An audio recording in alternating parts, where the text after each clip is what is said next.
নমস্কার, আপনারা দেখছেন শান্তন টিভি। আমি রয়েছি আপনাদের সাথে মীনাক্ষী। চোখ রাখছি মুহূর্তে প্রাইম নিউজে। বর্তমানে 21 টাকা 83 পয়সা সহায়ক মূল্যে কৃষকদের কাছ থেকে ধান ক্রয় করছে সরকার। আগামী মরশুম থেকে 23 টাকা সহায়ক মূল্যে কৃষকদের কাছ থেকে ধান ক্রয় করা হবে, এই ঘোষণা দিয়েছেন প্রধানমন্ত্রী নরেন্দ্র মোদী। বৃহস্পতিবার ঘূর্ণিঝড় মিথিলিতে ক্ষতিগ্রস্ত কৃষকদের আর্থিক সহায়তা প্রদান অনুষ্ঠানে এমনই অভিমত ব্যক্ত করেছেন রাজ্যের খাদ্য ও জনসংভরণ দপ্তরের মন্ত্রী সুশান্ত চৌধুরী। বৃহস্পতিবার রাজ্যের বিভিন্ন প্রান্তে জাতীয় বিপর্যয় ত্রাণ তহবিল প্রকল্পে প্রাকৃতিক দুর্যোগ মিথিলিতে ক্ষতিগ্রস্ত কৃষকদের আর্থিক সহায়তা প্রদান অনুষ্ঠান সম্পন্ন হয়। জিরানিয়া মহকুমা ভিত্তিক এই অনুষ্ঠানটি হয় মহকুমা অগ্নিবীণা হলে। এই অনুষ্ঠানে প্রধান অতিথি হিসেবে উপস্থিত ছিলেন স্থানীয় বিধায়ক তথা রাজ্যের খাদ্য ও জনসংভরণ দপ্তরের মন্ত্রী সুশান্ত চৌধুরী। বক্তব্য রাখতে গিয়ে তিনি বলেন, বর্তমান সময়ে 21 টাকা 83 পয়সা সহায়ক মূল্যে কৃষকদের কাছ থেকে ধান ক্রয় করছে সরকার। আগামী মরশুম থেকে তা বাড়িয়ে করা হবে 23 টাকা। প্রধানমন্ত্রী নরেন্দ্র মোদী এই অর্থ বৃদ্ধির ঘোষণা দিয়েছেন। দেশের অর্থনীতিকে শক্তিশালী করতে হলে কৃষকদের বুনিয়াদকে শক্তি সমৃদ্ধ করতে হবে, আর এটাই হচ্ছে সরকারের একমাত্র লক্ষ্য। কৃষকরা কোনোভাবেই যাতে কৃষিকাজে উৎসাহ না হারায়, জমি যেন খালি পড়ে না থাকে, তার জন্য সরকার বদ্ধপরিকর। কৃষকদের অর্থনৈতিক বুনিয়াদকে শক্তিশালী করার লক্ষ্যেই প্রধানমন্ত্রী নরেন্দ্র মোদী কিষাণ সম্মান নিধি প্রকল্প চালু করেছেন। এখানে শেষ নয়, কেন্দ্রীয় সরকারের বিভিন্ন প্রকল্পগুলো রাজ্যের কৃষি ও কৃষক কল্যাণ দপ্তরের মাধ্যমে কৃষকদের কাছে পৌঁছে দেওয়ার প্রয়াস জারি রেখেছে রাজ্য সরকার। মন্ত্রী সুশান্ত চৌধুরী আরো বলেন, জিরানিয়া মহকুমা বেলবাড়ি মান্দাই এলাকায় ঘূর্ণিঝড় মিথিলিতে কৃষকরা ক্ষতিগ্রস্ত হয়েছেন, যাদেরকে আর্থিক সহায়তা প্রদানের লক্ষ্যেই এই অনুষ্ঠানের আয়োজন। অর্থ প্রদান করা হবে ৭,৬৫,০০০ টাকা। যারা ধান ক্ষতিগ্রস্ত হয়েছেন তাদেরকে এগ্রিকালচার থেকে দেওয়া হচ্ছে। যারা সবজি ক্ষতিগ্রস্ত হয়েছেন, ফুল চাষ করতে গিয়ে ক্ষতিগ্রস্ত হয়েছেন এই মিথিলির প্রভাবে, তাদেরকে হর্টিকালচার থেকে সাহায্য প্রদান করা হচ্ছে এবং সারা রাজ্যে এই কর্মসূচি আমাদের আজকে পালিত হচ্ছে।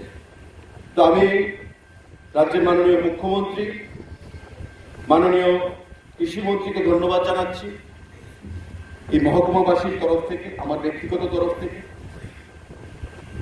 এবং জন্মলগ্ন থেকে শেষ পর্যন্ত একটা কৃষক ধান চাষ করবে, কি করতে হবে? সয়েল টেস্টিং, তারপর জমি কর্ষণ করা, পাওয়ার টিলার দেওয়া হচ্ছে, ফার্টিলাইজার দেওয়া হচ্ছে, সিড প্রদান করা হচ্ছে, পিপিসি দেওয়া হচ্ছে, অর্গানিক ইনপুটস আপনাদেরকে প্রদান করা হচ্ছে রক্ষা করার জন্য। এদিন এই অনুষ্ঠানে জিরানিয়া মহকুমা প্রশাসনের বিভিন্ন পদাধিকারীরা উপস্থিত ছিলেন। মহকুমার ক্ষতিগ্রস্ত কৃষকদের উপস্থিতিতে এদিনকার এই অনুষ্ঠানের আয়োজন। শান্তন টিভি। বৃহস্পতিবার দুপুর 12টায় উদয়পুর মহকুমার রাজস্বী কলা ক্ষেত্রে ত্রিপুরা সরকারের কৃষি ও কৃষক কল্যাণ বিভাগ উদয়পুর মহকুমা টেপানিয়া কৃষি বিভাগের উদ্যোগে মহকুমা স্তরের খরিফ প্রচারাভিযান 2024 ঘূর্ণিঝড়ে ক্ষতিগ্রস্ত কৃষকদের জন্য এসডিআরএফ এর অধীনে নগদ আর্থিক সহায়তা হস্তান্তর এবং বাজরা চাষ ও স্বাস্থ্য উপকারিতা সম্পর্কে সচেতনতামূলক এক কর্মসূচির আনুষ্ঠানিক সূচনা হয়। প্রদীপ প্রজ্বলনের মধ্য দিয়ে এই অনুষ্ঠানের আনুষ্ঠানিক সূচনা করেন অর্থ পরিকল্পনা ও সমন্বয় এবং তথ্য প্রযুক্তি দপ্তরের মন্ত্রী প্রণজিৎ সিংহ রায়। এছাড়া অন্যান্যদের মধ্যে উপস্থিত ছিলেন গোমতী জেলা পরিষদের সভাধিপতি দেবল দেব রায়, উদয়পুর পুর পরিষদের পুরপিতা শীতল চন্দ্র মজুমদার, টেপানিয়া পঞ্চায়েত সমিতির চেয়ারম্যান ঝর্ণা রানী দাস, সমাজসেবী প্রবীর দাস সহ কৃষি দপ্তরের অন্যান্য আধিকারিকেরা। এদিনের এই অনুষ্ঠানে কৃষি বিভাগের তরফে বোতাম টিপে 663 জন কৃষক বেনিফিশিয়ারির ব্যাংক অ্যাকাউন্টে 14,77,000 টাকা প্রদান করা হয়। পাশাপাশি বিভিন্ন বেনিফিশিয়ারিদের হাতে কৃষি যন্ত্রপাতি তুলে দেন অর্থমন্ত্রী প্রণজিৎ সিংহ রায়। ঘূর্ণিঝড় মিথিলির অধীনে এসডিআরএফ তহবিলের কৃষি ও উদ্যান ফসলের আওতায় ক্ষতিগ্রস্ত কৃষক চাষি 617 জন এবং উদ্যান চাষি 46 জনের মধ্যে কৃষক চাষিরা 12.57 লক্ষ টাকা ও উদ্যান চাষিরা 2.2 লক্ষ টাকা পেয়েছেন। এদিন এই অনুষ্ঠানে সাধারণ মানুষের পাশাপাশি কৃষক চাষিদের উপস্থিতি ছিল লক্ষণীয়। সেখানে সরকার আপনাদের পাশে আছে, আর কৃষকদের পাশে থাকার জন্য সরকার অঙ্গীকারবদ্ধ এবং সরকার সবসময় থাকবে, আপনাদের লাভবান হবে। মাননীয় মুখ্যমন্ত্রী প্রত্যেকটা সময়ে প্রতিটা কেন্দ্রের সঙ্গে কৃষকরা আলাদাভাবে দায়িত্বের সঙ্গে কাজ করেন, দায়িত্বের সঙ্গে ভাবেন। যেটা কি প্রধানমন্ত্রী নরেন্দ্র মোদীজি আমাদের সেই দিশা দেখিয়েছে। আজকে এই টেপালিয়া যে এই একটি সাব ডিভিশন দেশের মধ্যে আমার ওই সময় জানতাম, জানি না এটা ঠিক আছে কিনা, দেশের মধ্যে মহিলা পরিচালিত কোথাও সরকারি এই একটি সাব ডিভিশন কোথাও নেই। কারণ মহিলাদের সশক্তিকরণ করা, মহিলাদের শক্তিশালী করা, অর্থের দিক দিয়ে মজবুত করা দেশের প্রধানমন্ত্রীর বিভিন্ন কর্মসূচি নিয়েছে। আজকে মহিলাদেরকে ফার্ম মেশিনারি দেওয়া হয়েছে। আমি জিজ্ঞেস করছিলাম ফার্ম মেশিনারি কে চালাবে, বলতে লোক নেব। আমি পারি না শব্দ নেই, মহিলা তো আজকাল দেশের রাষ্ট্রপতি মহিলা। শ্যালকে ধারালো অস্ত্রের আঘাতে গুরুতর আহত ভগ্নিপতি, কণ্ঠনালী কেটে প্রাণনাশের চেষ্টা করা হলো এই ভগ্নিপতিকে। বর্তমানে তিনি জিবি হাসপাতালে চিকিৎসাধীন। ঘটনা ধর্মনগর মহকুমায়। ধর্মনগর মহকুমার রাধাপুর এলাকার বাসিন্দা নিমাই দেবনাথ এবং তার স্ত্রী দীর্ঘদিন ধরে আলাদা থাকেন। বুধবার রাতে ঘটে এক রোমহর্ষক ঘটনা। নিমাই দেবনাথ বাড়ি যাওয়ার পথে রক্তাক্ত হন তার শ্যালকের ধারালো অস্ত্রের আঘাতে। নিমাই দেবনাথকে মাটিতে ফেলে ধারালো অস্ত্র দিয়ে তার কণ্ঠনালী কেটে প্রাণনাশের চেষ্টা করে তার শ্যালক। নিমাই দেবনাথের মাথায় এবং হাতে প্রচন্ড আঘাত লাগে। নরপিশাচ এই শ্যালকের নাম প্রবীর দেবনাথ। বুধবার রাতেই তাকে নিয়ে যাওয়া হয় চন্দ্রপুর হাসপাতালে। সেখান থেকে আশঙ্কাজনক অবস্থায় নিমাই দেবনাথকে পাঠানো হয় আগরতলা জিবি হাসপাতালে। কাজ থেকে যায় বিকালে সন্ধ্যার টাইমে, কাজ থেকে যাওয়ার রাস্তার মধ্যে, বাড়ি যাওয়ার রাস্তার মধ্যে তার মুখে দইরা যাইতা ফালাই মাটির মধ্যে ফালাইয়া বুসালি দিয়া বসাই গলা কাটছে, মাথার মধ্যে সেট দিছে, হাত দিয়া দৌড়ছিল, গলা কাটতো না করে তার হাত কাটটা শেষ। এরপরে তো মুর্চা করে ফালাইয়া গেছে গিয়া। কিছুক্ষণ পরে তার একটু সেন্স আইছে, গলা দূরে দূরে পাশে একটা দোকান আছে, দোকানে গিয়ে উঠছে। দোকানে উঠার পরে দোকানের মালিকে ফায়ার ব্রিগেড ফোন করছে। ফায়ার ব্রিগেড আইয়া পরে হসপিটালে গিয়ে পৌঁছেছে। কোন হাসপাতাল নিচের বদল? চন্দ্রপুর। তারপর চন্দ্রপুর যাওয়ার পরে তো চন্দ্রপুর থেকে এখানে রেফার দিছে। এখন অবস্থা কীরকম? এখন অবস্থা তো মুখে ব্যথা, শ্বাসকষ্ট, মাথায় ব্যথা, মানে বিভিন্ন সময় বিভিন্ন। কি কারণে নিমাই দেবনাথের ওপর এই আক্রমণ তা এখনো ধোঁয়াশার মধ্যে রয়েছে। ধর্মনগর থানায় অভিযোগ দায়ের করা হয়েছে শ্যালক প্রবীর দেবনাথের বিরুদ্ধে। বর্তমানে জিবি হাসপাতালে অনেকটা সুস্থ রয়েছেন নিমাই দেবনাথ। শান্তন টিভি। 7 দফা দাবিকে সামনে রেখে দাবি সনদের একটি প্রতিলিপি বৃহস্পতিবার সারা ভারত কৃষক সভা বিলোনিয়া মহকুমা কমিটির উদ্যোগে তুলে দেওয়া হয় ঋষ্যমুখ কৃষি মহকুমা কৃষি তত্ত্বাবধায়কের হাতে। দাবিগুলোর মধ্যে উল্লেখযোগ্য হিসেবে রয়েছে কৃষি তত্ত্বাবধায়কের কার্যালয় ব্লকের কেন্দ্রে স্থাপন করা, সার এবং উন্নত মানের বীজ বিনামূল্যে কৃষকদের প্রদান করার ব্যবস্থা করা, পান চাষিদের সরকারি সহায়তা করা। কৃষি তত্ত্বাবধায়কের হাতে দাবি সনদের প্রতিলিপি তুলে দেওয়ার পর সারা ভারত কৃষক সভার বিলোনিয়া মহকুমা কমিটির সম্পাদক বাবুল দেবনাথ জানিয়েছেন, কৃষি দপ্তরের আধিকারিক তাদের দাবিগুলোর কথা শুনেন এবং ঊর্ধ্বতন কর্তৃপক্ষের কাছে বিষয়টি পৌঁছে দেবেন বলে আশ্বস্ত করেছেন। চাহিদা মতো কৃষি যন্ত্রপাতি, স্প্রে মেশিন, পাম্প সেট, তারপর পাওয়ার টিলার, এরকম কৃষিজ যে যন্ত্রপাতি এগুলি দেওয়ার জন্য, এবং তারা বলেছেন তারা পরিকল্পনা করবেন, কিন্তু এটা কৃষকের প্রচণ্ড চাহিদা, কিন্তু সরকারের তরফ থেকে সে ধরনের কোনো উদ্যোগ নেই। বিষয়টা আমরা এসি সাহেবকে জানিয়েছি। উন্নত মানের বীজ, সার, বীজ, বিশেষ করে তরমুজ বীজ, আপনারা জানেন তরমুজ হচ্ছে রাজ্যের মধ্যে একটা অন্যতম এগ্রি সাব ডিভিশন। ঋষ্যমুখ বামফ্রন্ট সরকারের সময় তরমুজ মেলা হয়েছিল এবং হরিপুর গ্রামের নাম হচ্ছে তরমুজ গ্রাম। সরকারের সময় লক্ষ লক্ষ টাকা দিয়ে কৃষকদের বীজ দিয়ে সাহায্য করতেন। তাতে দেখা গেছে গত 6-4.5 বছরের মধ্যে এসএ সাহেবকে আমাদের বলেছিলেন আমরা সেই ধরনের কৃষকদেরকে সাহায্য করতে পারিনি, কি বীজের দিক থেকে কি সার ওষুধের দিক থেকে। এটা যাতে সার ওষুধ দেওয়া হয়, বীজ যাতে কৃষকদের যাতে বিনামূল্যে দেওয়া হয়, আমরা এটা দাবি করেছি। আমাদের কৈলাসহর মহকুমায় চুরি ছিনতাই ক্রমাগত বেড়ে চলেছে। নেশার প্রতি আসক্ত হয়ে চলেছে যুব সমাজ। মূলত এসবের বিরুদ্ধে কঠোর পদক্ষেপ গ্রহণের দাবি জানিয়ে বৃহস্পতিবার ঊনকোটি জেলার পুলিশ সুপারের উদ্দেশ্যে একটি স্মারকলিপি অতিরিক্ত পুলিশ সুপার ভি ডার্লং এর হাতে তুলে দেয় ডিওয়াইএফআই এর কৈলাসহর মহকুমা কমিটি। এই ডেপুটেশন প্রদানকালে ডিওয়াইএফআই এর মহকুমা কমিটির 6 জনের প্রতিনিধি দলকে নেতৃত্ব দেন সম্পাদক বিশু দাস। প্রতিনিধি দলটির অভিযোগ, সম্প্রতি কৈলাসহর পুর পরিষদ এলাকায় চুরি এবং ছিনতাইয়ের ঘটনা উত্তরোত্তর বৃদ্ধি পেতে থাকলেও পুলিশ এখনো পর্যন্ত কোনো ধরনের কার্যকরী ভূমিকা পালন করতে পারেনি। রাতের আঁধারে পুলিশের টহলদারি নিয়ে অভিযোগ তোলেন তারা।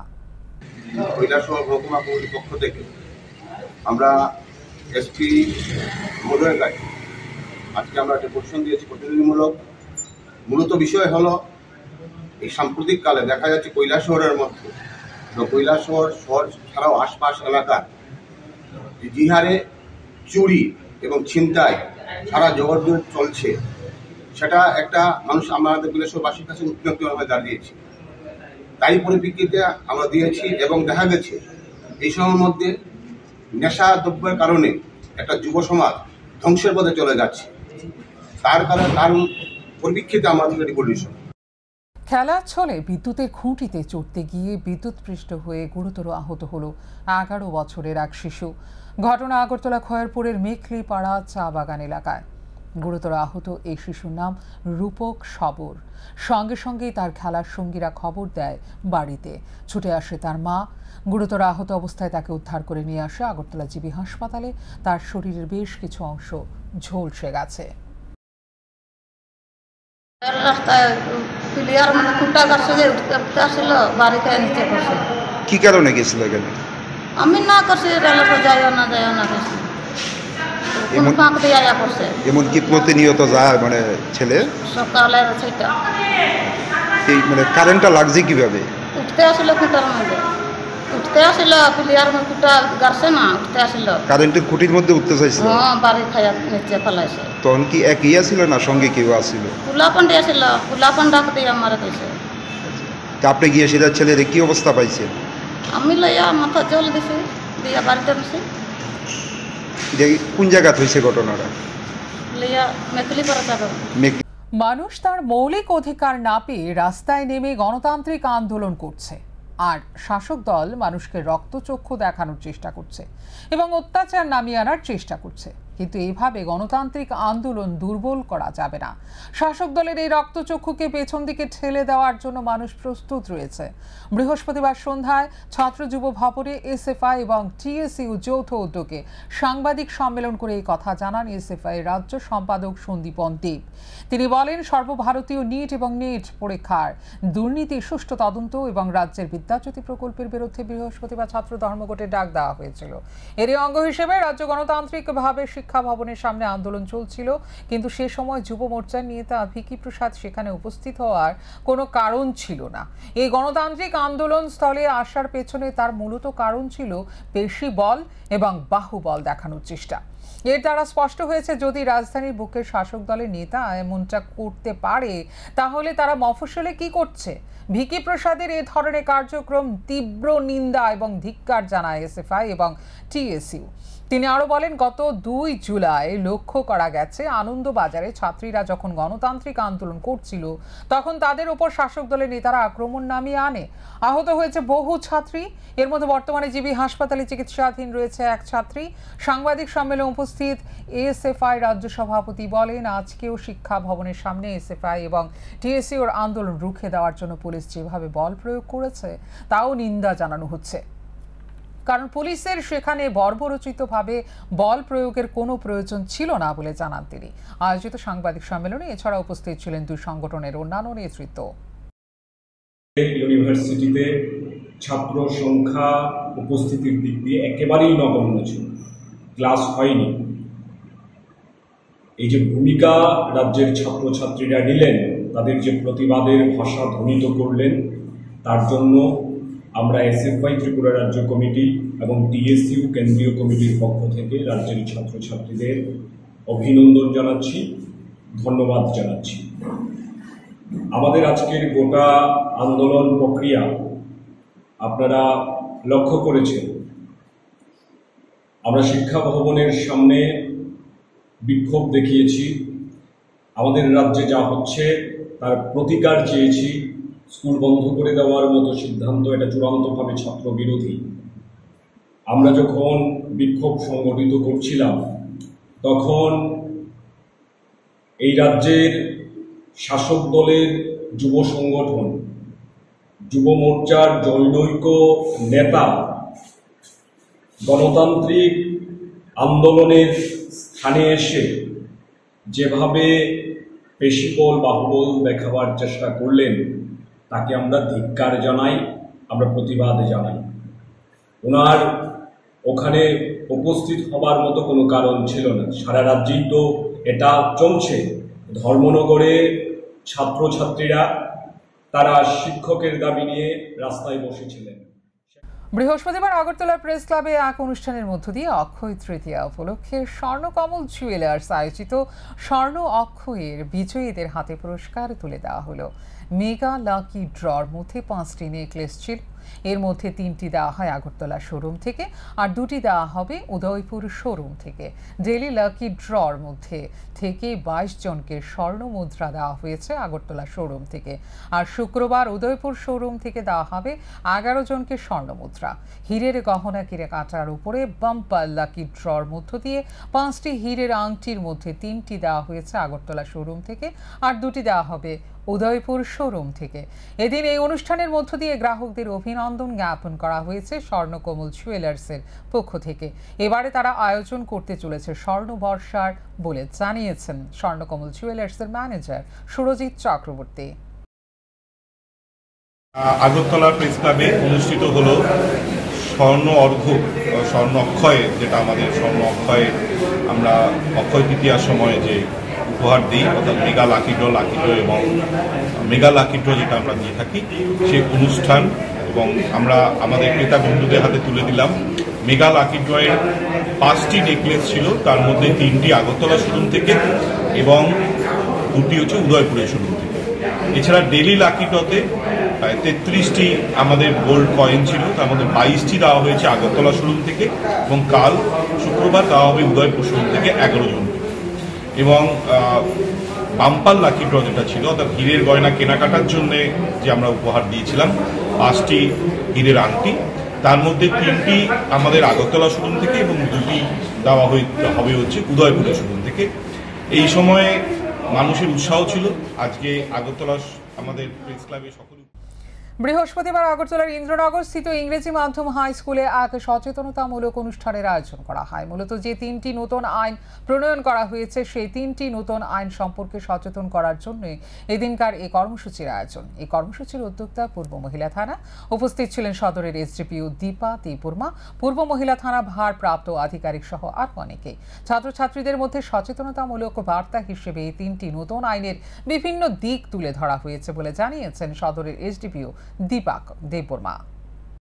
ईस्ट अगरतला वुमेन पीएस ने एक प्रयास मीटिंग की है, तो उस मीटिंग में हमने न्यू क्रिमिनल लॉज जो इम्प्लीमेंट हुआ है 1 जुलाई 2024 से, तो उसके बारे में हमने बच्चों को अवेयर किया है। इसके लिए तो न्यू क्रिमिनल लॉज में क्या क्या है, जैसे कि 0 FIR, मॉब लिंचिंग के जो डेफिनेशन है उसको लाया गया है। तो ये सब हमने बच्चों को ब्रीफली थोड़ा समझाया है। तो इसी को लेके हमने आज एक मीटिंग किया है, अवेयरनेस प्रोग्राम है एक्चुअली। बच्चों का ये फ़ायदा है कि बच्चों के लिए भी अभी कुछ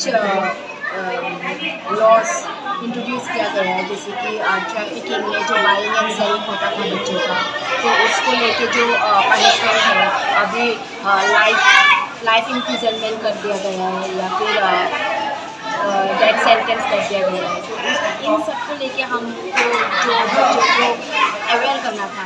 নিউ ক্রিমিনাল ল নিয়ে, যেটা আমাদের মানে ভারতবর্ষে 1 জুলাই থেকে শুরু হয়েছে, এটা বিশেষ করে আমি খুব খুশি যে আমার স্কুলে প্রোগ্রামটা হয়েছে এবং যারা এসছেন আরক্ষা দপ্তর থেকে তারা খুব সুন্দরভাবে বিস্তারিতভাবে আলোচনা করেছেন ছেলে মেয়েদের সামনে। আমরাও এতে উপকৃত হয়েছি, পাশাপাশি ছেলে মেয়েরাও ভীষণভাবে উপকৃত হয়েছে। কৈলাসহরে বৃহস্পতিবার থেকে শুরু হলো অনূর্ধ্ব-17 রাজ্যভিত্তিক সুব্রত মুখার্জি কাপ ফুটবলের আসরে। আসরের আনুষ্ঠানিক সূচনা করেন রাজ্যে ক্রীড়া ও যুব বিষয়ক দপ্তরের মন্ত্রী টিঙ্কোরা। এছাড়া উপস্থিত ছিলেন ঊনকোটি জেলার জেলা পরিষদের সভাধিপতি অমলেন্দু দাস, ঊনকোটি জেলা শাসক দিলীপ কুমার চাকমা, কৈলাসহর পুর পরিষদের চেয়ারপারসন চপলা রানী দেবরায়, কৈলাসহর মহকুমা শাসক প্রদীপ সরকার, বিশিষ্ট সমাজসেবী সিদ্ধার্থ দত্ত প্রমুখ। এই রাজ্যভিত্তিক ফুটবলে মোট 9টি দল অংশগ্রহণ করে। উদ্বোধনী ম্যাচে ঊনকোটি জেলা একাদশ 3-0 গোলের ব্যবধানে হারিয়ে দেয় উত্তর জেলা একাদশকে। উদ্বোধন করতে গিয়ে ক্রীড়ামন্ত্রী টিঙ্কু রায় বলেন, বর্তমান প্রজন্মের ছেলেমেয়েরা মাঠমুখী হচ্ছে না, আগ্রহ হারিয়ে ফেলছে খেলাধুলার প্রতি। এক্ষেত্রে অভিভাবকদের বড় ভূমিকা নিতে হবে।